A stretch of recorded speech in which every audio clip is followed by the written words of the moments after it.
I'm Trinette Markey, CalSPRO Executive Director. Welcome to this month's Callback Conference webinar. We are talking with Payje Redmond, one of my favorite members. She is young, she's a go-getter, and she does all kinds of stuff for CalSPRO all over the place. But let me read you her official bio before I brag on her some more and try and make her blush a little bit more. She's a community engagement public relations specialist at the Santa Clara County Office of Education. She's worked for Santa Clara for 3 years, supporting internal and external communications. Before school PR, she worked as an associate account executive at Breakaway Communications in San Francisco, a boutique PR agency serving technology clients. Yay, I'm glad school stole you from technology. We need more young, bright minds like yours. Outside of the office, Payje remains active in her community through her volunteer work with Black Girls Mean Business and San Jose State University's mentoring program. That's fantastic. And if you were one of the many people who loved participating in last year's conference game night, Payje was the mastermind behind that event and made sure everything went off without a hitch. I also want to introduce you to one of our newest board members, Sandeep. Go ahead and introduce yourself a little bit. Tell everyone a little bit about you. Yeah, my name is Sandeep Tosarj. I am the secretary for CalSPRO and also the chief of communications and community engagement for Rockland Unified. I'm happy to be here and listening to this session. Right, awesome. And then also we have Karen Smith, who is our executive assistant at CalSPRO. And it looks like Karen is in the middle of something, so I won't make you say anything, but I know you just wanted to catch part of Payje's. I can't get any of my earbuds to work. But anyway, hi everybody. All right. And I'm so please feel free in the middle of this. Payje has graciously decided that she will allow you all to ask questions throughout. I'll be monitoring the chat. So if anything comes up, the election is right around the corner. So I know there's probably some urgent questions that will come up. Please feel free to ask those. Payje is a pro and it will not throw her off her game at all. Payje, anything else you want people to know? That's it. Thank you for the lovely introduction. I guess I will say I am literally coming from a high school voter education presentation today. I was at a high school. I did 2 classes, 40 students, and then I handed it off to the Registrar of Voters, but we will get into how I do that. And Yay. let me screen share. Okay, let me know if y'all can see the screen in full. Okay, I'm seeing some nods. So Yep. welcome. We're going to talk about the value of youth voter education, but really how I made this campaign happen and some of my tips and tricks. So I'm Payje. I'm a community engagement public relations specialist. Trinette read my bio, but just in case, I've been here 3 years. And this campaign is a passion project for me. My supervisor, I don't know if anyone knows Kelly Wiley, gives us opportunity to choose passion projects. So this is something that was from writing to physically actually happening. So that was, I'm happy I got to do this and still do it and talk to you all about it. So this is kind of loosely organized RPI format, uh, research, planning, implementation, evaluation. This is also going to be my APR project. So every time I do this, I get a little bit, learn something new I can add. So that's how we're going to flow through the agenda today. Why is youth voter education important? To start us off, I have a few videos and I think the sound should work. Oh, actually not yet. Okay, so why is youth voter education important? It's uplifting youth voice, increasing access to civic education, and informing future voters. So these are just 3 overarching goals I had as I came up with this campaign. Also, the reasons that I use to advocate for resources or when I'm writing emails to partners, like why we're doing this.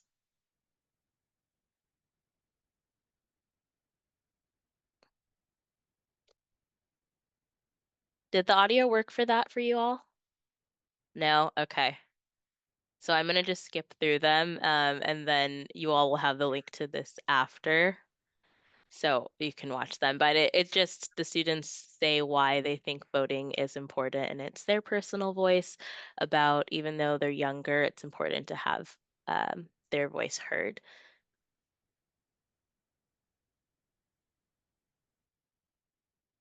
Okay, so how I got started, this is a California Secretary of State's initiative. It's for high school and youth, and twice a year in April and in September, they do high school voter education weeks where they spend 2 weeks working to get pre-registration with youth age 16 and 17.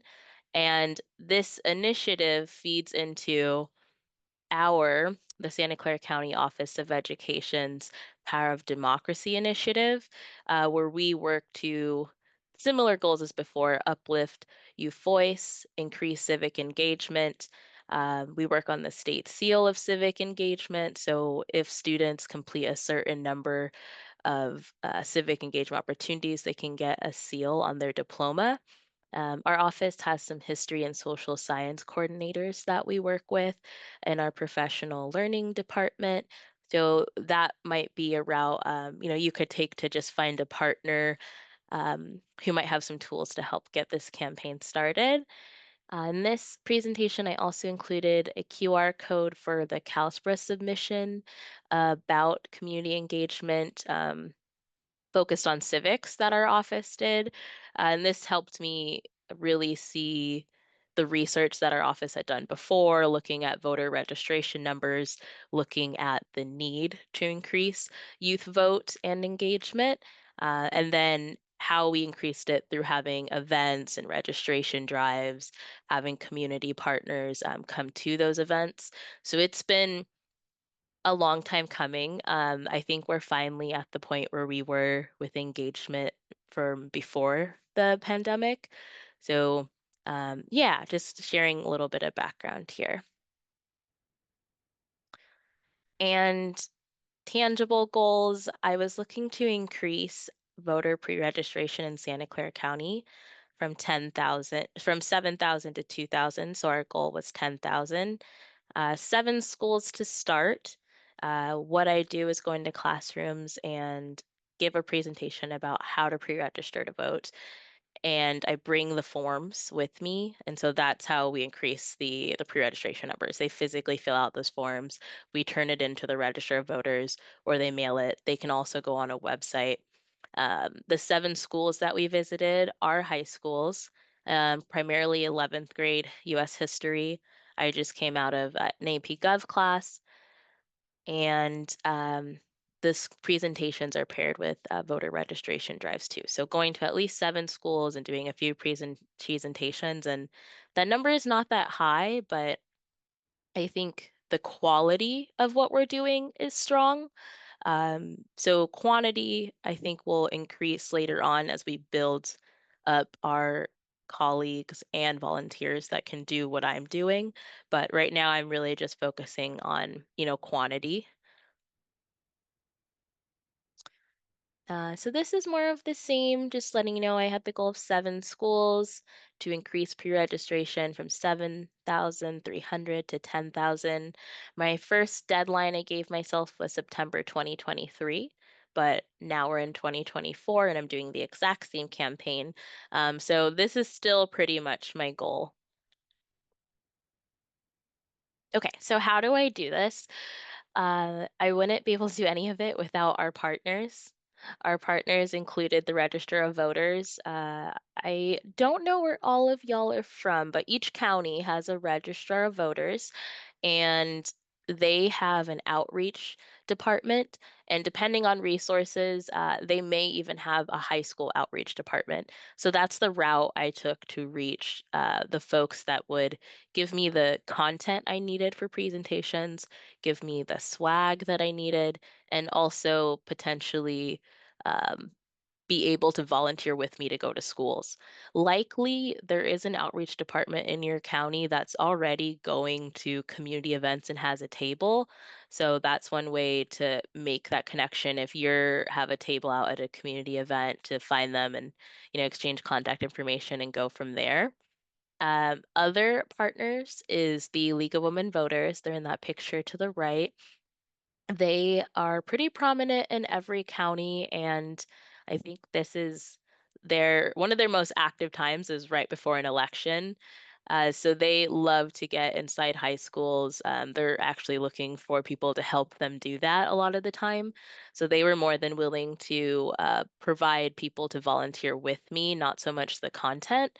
Um, and then AAUW, they're not on here, but American Association of University Women, similar to the League of Women Voters, they are also trying to increase voter participation in their community. So those are just three ideas. You could also maybe work with your LGBTQ affairs division in your county. They might be willing to provide volunteers to get out into schools. And then, yeah, so those are my partners that I work with.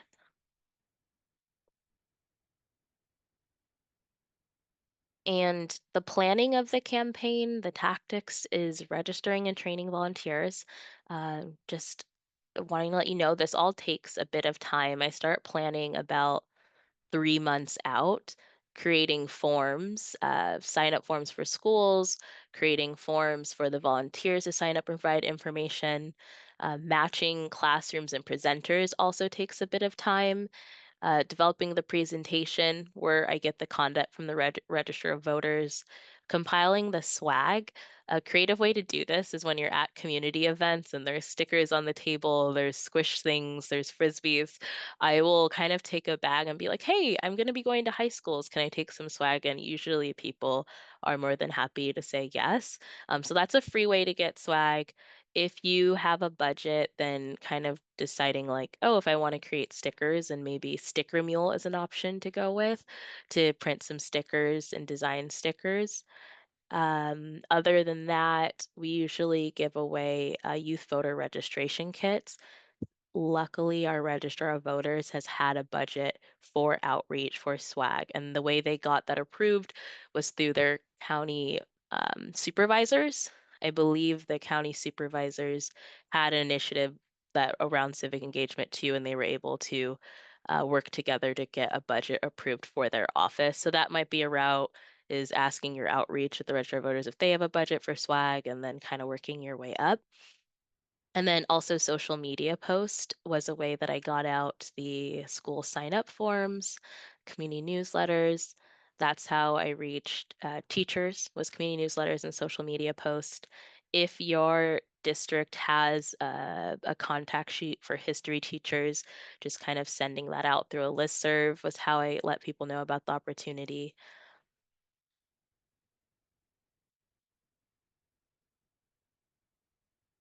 And then any questions yet, Trinette? One. Yes. Okay. How do you avoid the perception of persuading kids to vote a certain way when you partner with special interest groups or interspace groups? Mm-hmm. So before I work with the special interest groups, I do a training with them and I have to be very firm on we have to remain impartial. And I've yet to let an organization go out on their own without an official like organization, district or SCCOE or Register of Voters colleague or staff member because there are some times where they and not so much that they're advocating or they might say something or be on the way to say something and then I'm kind of cutting in. So I think there's still work to be done during my initial training that makes it clear that we have to remain impartial. But that's how I generally avoid it with Yeah, I guess the limit voters and AUW would be special interest groups, but that's how I avoid it generally. It's just a follow-up question Mhm, because what you described makes sure that there isn't actually any persuasion happening one way or the other. But what mhm, if you had an outside group that was critical of your partnership with any of these smaller groups? mhm. Um, can you give me an example, an outside group? Yeah, if like someone said, "Oh, look, they're out there partnering with LGBTQ, they're going to be trying to persuade, Mm, mhm, kids to vote one way or the other." Just mhm. wondering if you have any strategies for people and how to communicate about that. Yeah, and generally it's all verbiage from the Register of Voters and just facts only of what we're doing. I haven't had to experience that yet via like social media post comments or in the classroom, but I think that that's what I would do is just work to say what we're actually doing and the content link them to the Register of Voters website. Great. Mhm. Or the state website, which is in the QR code a little bit. What back the state initiative bring to increase youth voter participation? So, state or county work. Okay, thank you for your questions. So to move on to signing up volunteers, I just wanted to point out some pertinent information I'll collect, the organization affiliation. I also, to make things easier on myself, will ask for their specific availability on specific days. And then from there, I will work to coordinate with the school. So once I have the volunteers availability, I then reach out to the school with what we have volunteers for. That way, I don't have schools asking me for a day that we don't have staff for. And we use Aventry, formerly Stova, formerly Aventry, to register folks on events, but you can use a Google form. I've linked the format and application here. So if you wanted to kind of click through and see what information is required, feel free to do that. And for high schools, because I do want to make it easy for them, I find most folks are comfortable with Google Forms. And so I just send out a Google form via social media or community newsletter or a direct listserv with history and social studies teachers. And one thing that's important is class size, so we know how much swag to bring. Activity preference and duration. Ideally, we want to pair the classroom presentation with a lunchtime voter registration drive. So that means the presentation, we're kind of explaining why it's important and what you need to vote. And then during lunch, we have the registration form so students can come get them, talk to us, learn about jobs that they can get at the Register of Voters, learn how to become a student election officer. So, kind of making ourselves available during lunch has been successful. And same thing, I've linked the form here so you could click through and see what verbiage we used to explain what we're doing and the questions we asked to teachers. So, coordinating volunteers and schools, I mentioned that I'll schedule presenters usually in pairs. Like, I won't send legal women voters volunteer by themselves. It's best that they're with like a district staff member or county office of education staff member, the Registrar of Voters. Um, the once the information's coordinated via email, I'll add it all in a calendar invite so the volunteers have the teacher's phone number, have the classroom number, have where to park. There is a decent amount of organizing. Thankfully, this year we were able to get two interns.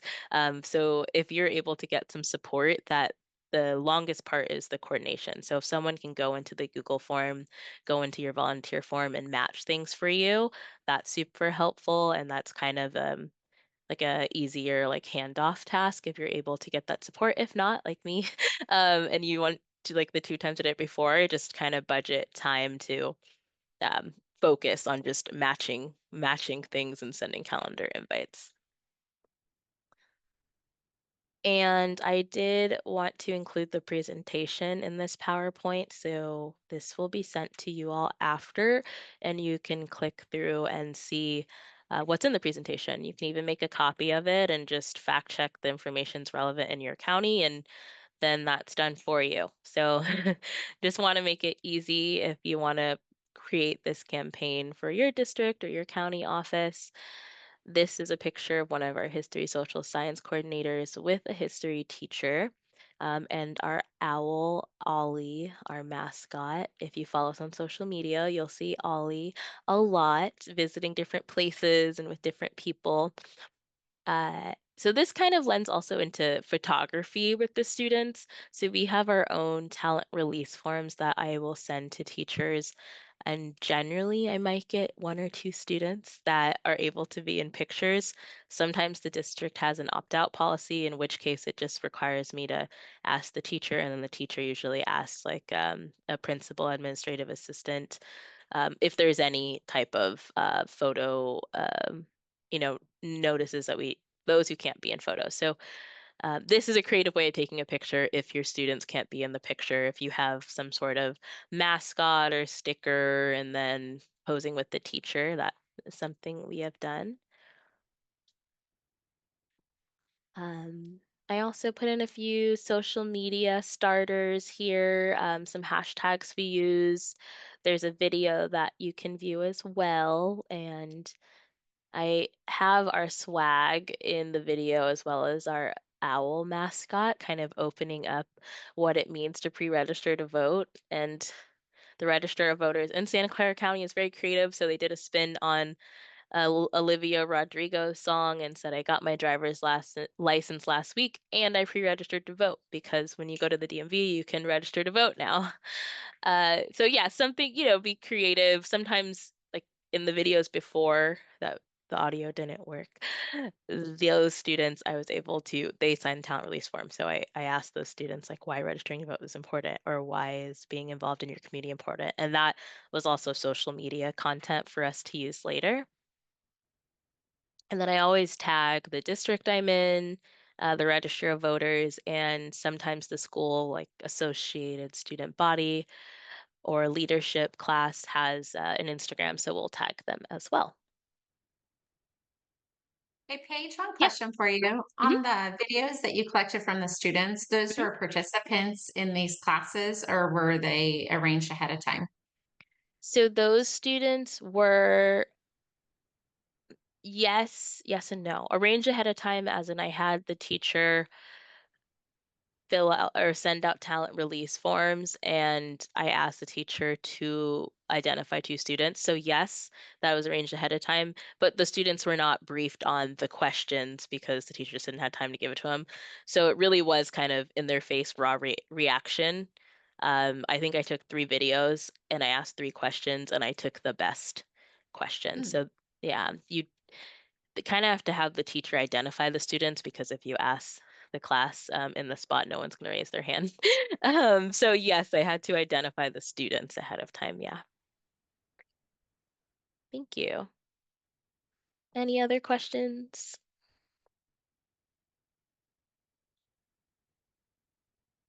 More social media post here throughout high school voter education weeks. This was in September 2023, so that's why the dates in that image say 18 to 29. We try to get out photos, like 6 photos for 2 weeks. Once we're in the classrooms or at the school, we have some or real life photos rather to post. So just some data here. More social media. So some examples. Again, if you can't get students' faces, what we did, we'll post the visitor pass sticker with the in front of the school, and then we'll put like a hashtag. Again, we have the owl, but if you don't have the owl, maybe put you in a selfie in front of the school, like, hey, I'm here.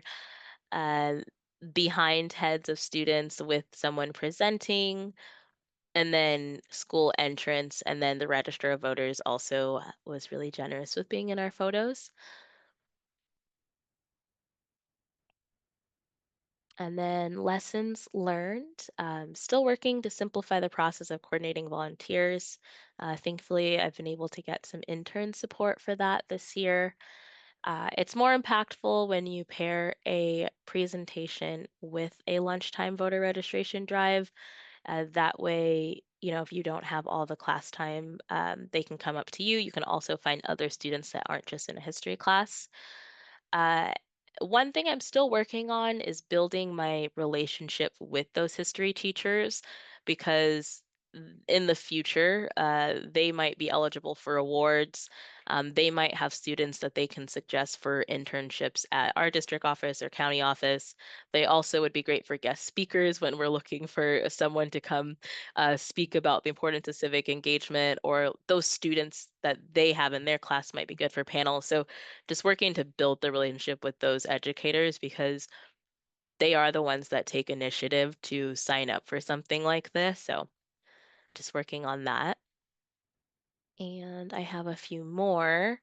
I mentioned how I've walked around at some of the community events we've tabled at and collected swag, but if you wanted to go further and put out an all call with partners, uh, this is something tangible where that organization knows, like, oh, this is going to the students and the kids, which is feel good. So more than likely they will be down to donate some swag for this opportunity. And swag is for those students that participate in class during the presentation. So I kind of say like, oh, why is voting important? Because you can maybe help make decisions about the environment or taxes or gun violence. And then, they say something, a sticker. I also have a few games in the presentation as well. So those that participate in the games get stickers, talking points and Q&A for volunteers. So really working to train up the volunteers is been important. So they are okay on their own, like speaking in front of the class and becoming content experts themselves. And then always looking for new ways to create games and quizzes for the students to increase engagement. The first time I did this was very cut and dry in a PowerPoint and it did not work. Since then, I've added 3 activities and I'm getting a lot more engagement. And then consider policies the classroom may have, like do teachers need to contact parents um, for students to bring in their ID or their social security card or to register to vote?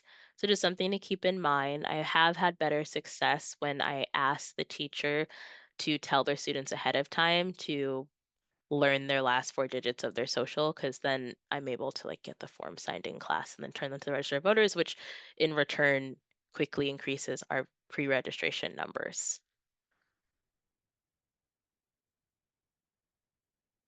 Okay, and that's it. Thank you all. Do you have any questions? Paige, I was wondering if you'd be willing to share one of the activities that you found worked well with the students. Mm-hmm. So we now do a mock election, not to be confused with the actual state mock election that's happening on October 8th, I believe. I didn't get into that, but that's on the Secretary of State's website. It's pretty fun. I have the students write down on a piece of paper who they want to nominate. It could be SpongeBob, could be Hello Kitty, it could be the person they're sitting next to. In one class, I had someone put Taco Bell. So whatever they want. And then I collect those and then I draw 2 names and then they kind of uh, make statements for the candidates why one should win. And then at the end they vote. So a mock election has been fun.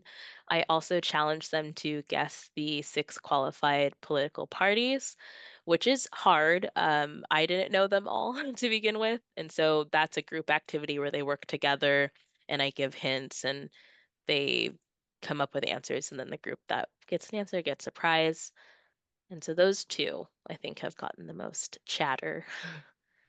Mhm. Sounds fun. And here's a self-interest question. Mhm. CalSPRA is coming to San Jose in 2026. I wonder Mm, if you mhm. think you might be able to gather a group of students that wants to present on this topic. Yeah, yeah, that's a good idea. And like thinking, that those connections that I'm making. So yeah, let's be in contact about it. I think that's a great idea. Awesome. We love having student voices. Kind of reminds us why we do this work, right? Hmm. And for everyone who's been watching, one of the great things, in case you missed it, Paige came to us right after doing 2 presentations in high school classrooms. So that's one of, I think, the greatest benefits of doing this kind of work is getting yourself out and into the classroom and really engaging with students, which is sometimes hard to do in this role. So that's fantastic. Absolutely. And I wasn't a teacher before. I know a lot of folks that work for district offices or county offices were. So it's been building my confidence to talk in front of students and even adults too. Yeah, fantastic. All right. Anybody else have some questions for Paige? Paige, would you recommend, is it possible for people to get anything going this year, or it's probably a little bit too rushed? I think I wouldn't do the presentations, but if you can make the connection with your Register of Voters outreach department, I think that's valuable. And even joining them with what they're already doing, or they might be like, oh, we really want to get into classrooms. How do we do that? So just starting those conversations, I think, are important. So maybe this year you could just connect the Register of Voters with some of your social studies teachers and hmm maybe get some presentations or push in, even if it's just a few minute presentations and lunchtime registration events. Yeah, or the forms, like getting the registration forms in the classrooms with the teachers. I think that would be you'd be able to accomplish that. All right, fantastic. All right. Thank you so much, everyone, for attending today's session. Um, one of the things that you may be waiting for is the awards launch. I saw that this program won an award of excellence. That does not surprise me at all. It's a fantastic program. But I know that our awards launch is any moment, right, Sandeep? We've Yep. been meeting about it. We're talking about it. We're using the same platform as NSPRA. So we're sort of waiting for just a few last minute things. So please do be thinking about the things that you're doing like this that are unique, that have great impact.